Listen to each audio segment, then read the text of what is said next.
the leadership wisdom that Jocko Willink has is within the top 1% of 1% of 1% of human beings on planet Earth.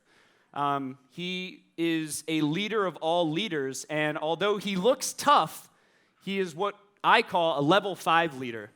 He's not a leader by brute force or fighting. He's not a leader by screaming at people or being a micromanager.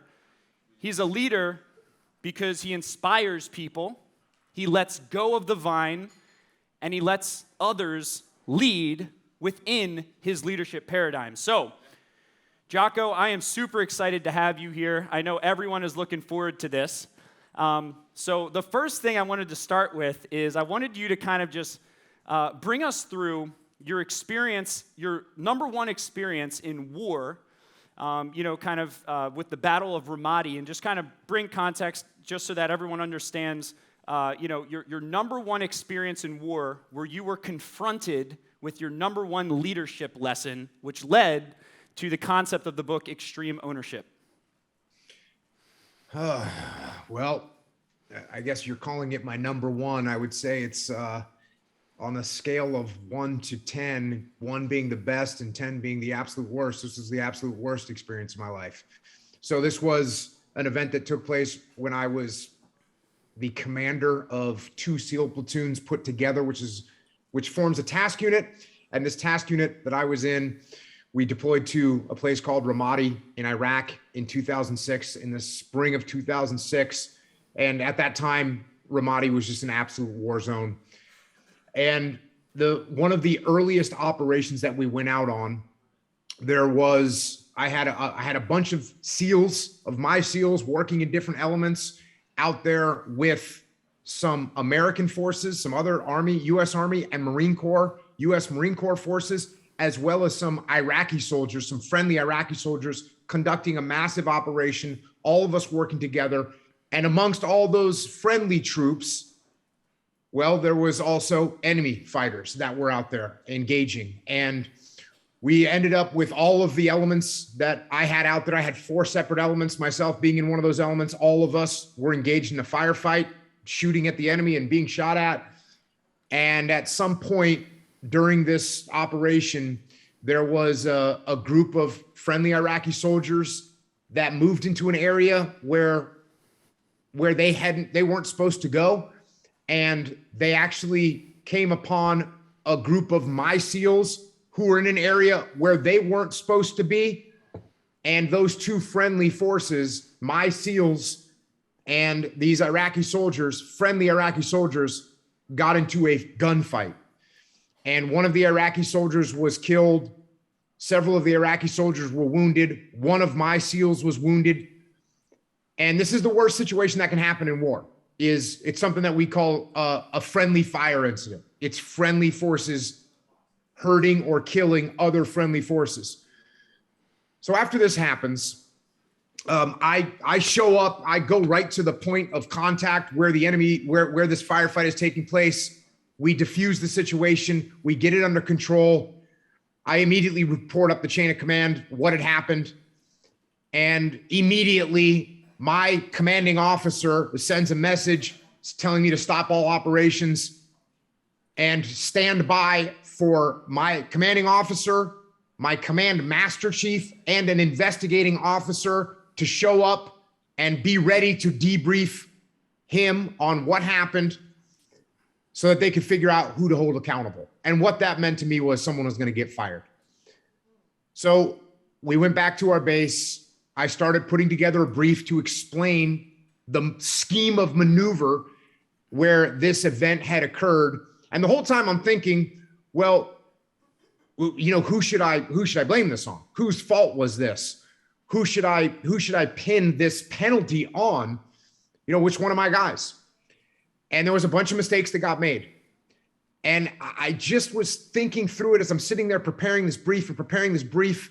And I couldn't figure out who to blame until I was literally 5 minutes from actually presenting the brief to my commanding officer. He had traveled to my base and he was now sitting in the briefing room waiting for this brief from me. And that's when I realized I knew exactly who to blame. And I walked into that briefing room. My commanding officer was there. Like I said, the command master chief was there. The investigating officer was there. My entire task unit was there. So all my troops, including my wounded guy, was sitting in the back. And I stood up and I said, I'm going to ask you all a question. Whose fault was this? And of course, I had one guy raise his hand and say, you know, I didn't report our position. It was my fault. And I said, no, it's not your fault. And another guy raised his hand and says, you know, I shouldn't have taken a shot. I wasn't sure about the target, but I took a shot anyways. That caused everything to happen. This is my fault. Another person said, I lost control of the Iraqi soldiers. It was my fault. I said, no, it's not your fault. It's not your fault. And it's not your fault. I said, there's only one person to blame for what happened out there. And that person is me. I'm the overall person in charge. I'm responsible for everything that happens out on that battlefield. And I am responsible for this. And here are the things we are going to do to make sure that it doesn't happen again. And I went through some new protocols that we were going to implement. And what was interesting about this is once I was done with the brief, I could see the look on my commanding officer's face, and he no longer was looking for someone to fire. I was looking at my own troops, and they weren't looking for someone to blame. Everyone had accepted that the situation had unfolded, that I was responsible, and that I was going to fix it, and we were going to move forward. And that was not the first time in my life that I had ever seen this idea of extreme ownership or of taking extreme ownership. In fact, you could see the guys in the platoons were actually trying to take ownership. But this was certainly, the way I was raised in the SEAL teams. If something goes wrong, if you make a mistake, you take ownership of it. But this was certainly the most consequential moment for me to take ownership, because there was a friendly Iraqi soldier who had been killed, several wounded, one of my guys wounded. So it was certainly the most consequential and left a mark. And that's why I wanted to put in the book Extreme Ownership that story, so everyone understands, even when things are completely horrible and you've reached a point that is as low as you can get, the best thing you can do is take ownership of that situation and implement solutions to get that situation solved. One of the top books, I would argue, ever written in history, honestly, is the book Extreme Ownership. And the power behind that book, I want to ask everyone a question in the room right now and virtually. Go ahead, put it into the chat. My team's not motivated. I can't find the right people. I can't keep the right people. Who's that on? Point at yourself right now and say me. 3, 2, 1. Me. Okay, it's on me. Right? Look at this. We got people, brought your book here. Did we buy this for everyone? Yes. Oh, cool. I didn't know that. All right, cool. That's called delegation, which is something I learned from Jocko. No idea. Okay? So, guys, everyone needs to read this book. This is like a minimum requirement of leadership. Because if you're going to point the finger every single day and always blame other people for your success or failures, then you're not going to attract A-level people on your team. And one of the principles here I want to transition into, Jocko, is, so extreme ownership is one of the most important concepts. It's at the end of the day, if it is to be, it's on me, right? But then people can take that too far, and your next, one of your other extremely popular books is The Dichotomy of Leadership. It's how do we actually find that balance between taking personal ownership and also holding others accountable. So the question I want to ask you is, what are some of the most important principles? First of all, what is the dichotomy of leadership? What makes leadership so hard? And what is the most difficult principle for leaders to wrap their heads around when it comes to the dichotomy of leadership? Yeah, so just to take some ownership right now, one of the mistakes that I made with the first book was calling it Extreme Ownership, because by calling the book Extreme Ownership, everyone decided, what I need to do as a leader is I need to be extreme. I'm going to go extreme with everything that I do. And that's actually wrong. It's actually wrong.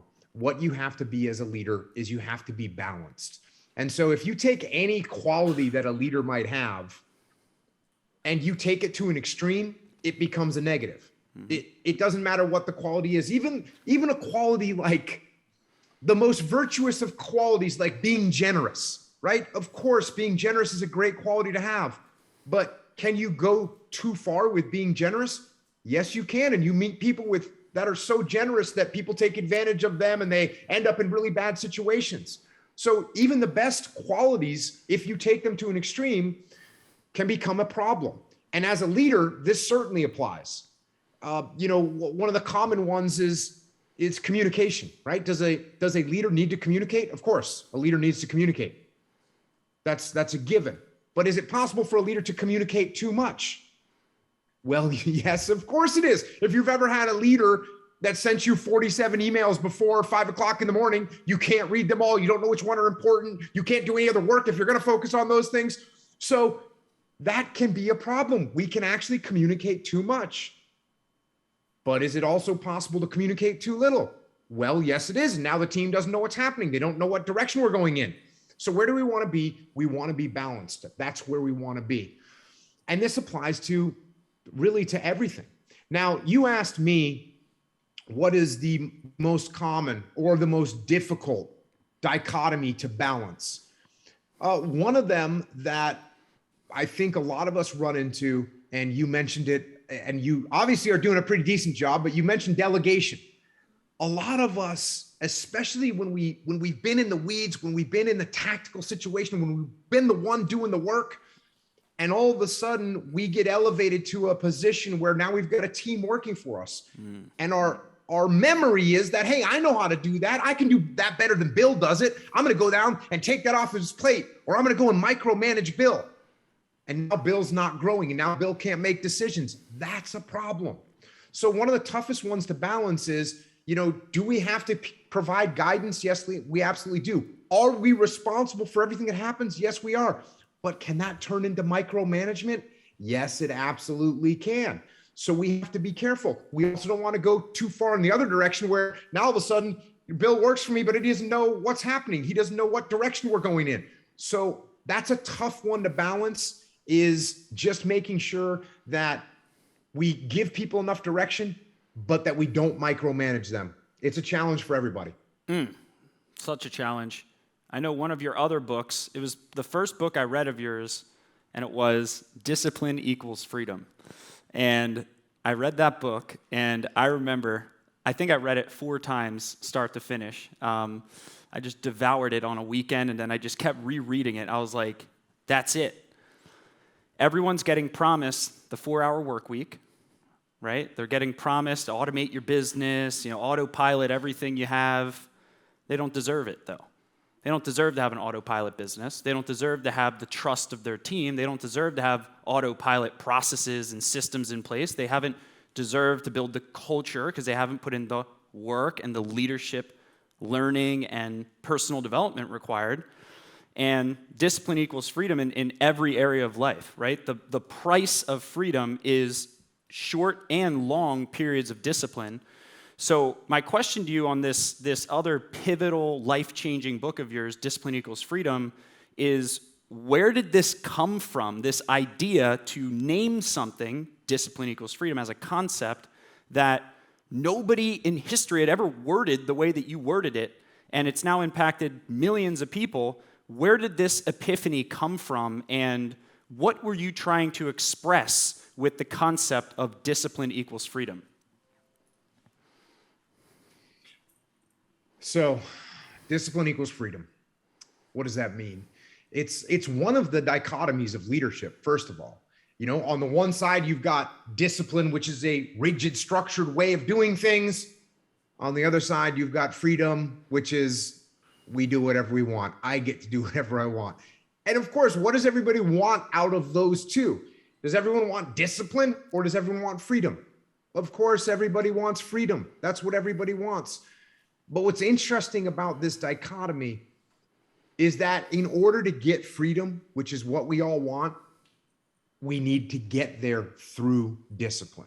And a couple really obvious examples of this. Number one is financial freedom. Everybody wants financial freedom. That's what everybody wants. Well, how do you get financial freedom? The way you get financial freedom is by having financial discipline.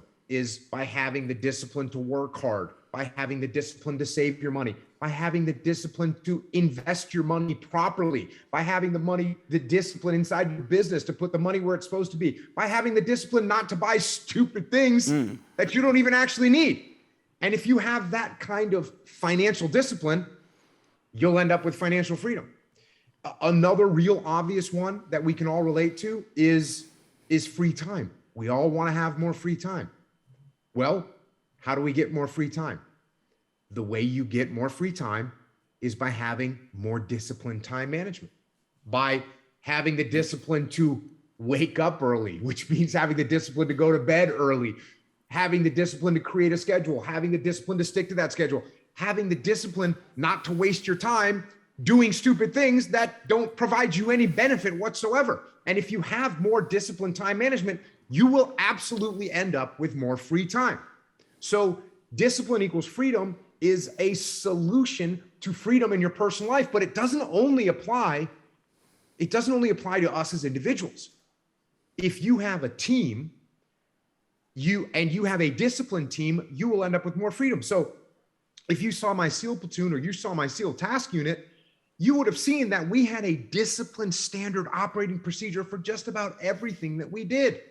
For the way that we lined up our vehicles, the way we loaded our vehicles, the way we offloaded our vehicles, we had a disciplined standard operating procedure for just about everything that we did. And you might think that that constrained us out on the battlefield, but the opposite is actually true. Because if I wanted you to go to take down a building we hadn't planned to take down, I could just say, Bill, go take down that building over there. And you'd say, cool, got it. And you didn't need to tell me what weapons you were going to use or what people you were going to bring or what you were going to do if you captured someone. You didn't need to tell me any of that because you already knew and I already knew and your team already knew. So when we have disciplined standard operating procedures inside of our organization, we are going to have more freedom as a team. Now, can we go to an extreme with that? Yes, we can. And it can become a problem. And I work with some organizations where they have so much discipline in place, so many standard operating procedures, so many processes that are strict that people can't move anymore. And it inhibits their ability to adapt when they need to. So even with discipline and freedom, we have to make sure there's enough discipline in place with our team that they understand the structure of what it is we're trying to get done, but at the same time, give them enough freedom that when adjustments need to get made, they can make them. So discipline and freedom in your personal life and in your business life, it's going to give you freedom in every respect. Such good points there. I just read a book called No Rules Rules by Reed Hastings, the founder of Netflix. It's one of the best books I've ever read on culture. And it talks about the number one concept that scaled Netflix was what's called talent density, which essentially means like they just get really smart people. They pay top of market, and then they don't have to set up all the policies and procedures. They don't even pay out bonuses because the people are so talented, highly motivated people, they don't need bonus plans. They're going to work just as hard regardless. And that's an interesting dichotomy, right? Because they're so far on the side of no standard operating procedures, hire really smart people, and that can actually scare away really brilliant action takers if you're too process-oriented, and I love that you pointed that out. So the next question I want to go into, which is kind of a vulnerable thing that you and I talked about when we had that two-on-one call. And I don't know if you remember this, Jocko, but I asked you about a habit that I had of briefing my team. I'm going to watch my team start smiling in the room right now. Briefing my team through written, detailed strategic plans, right, that tell them this is going to be our strategy. What was your response to that? Well, this is something that it's sort of what I talked about earlier of as leaders, one of the hardest things we have to do, one of the hardest dichotomies to balance is giving people room because we want everything to go perfect. So what's the best thing for me best way in my head that I can get everything to be perfect is by telling everyone exactly what to do down to the smallest detail. And the problem is, Bill, it doesn't work. And it doesn't work for a multitude of reasons.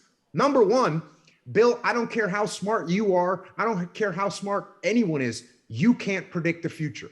And at some point, the plan that you created is going to run into some obstacles that you didn't expect, that no one could have expected, that no one could have foreseen, and it's going to happen.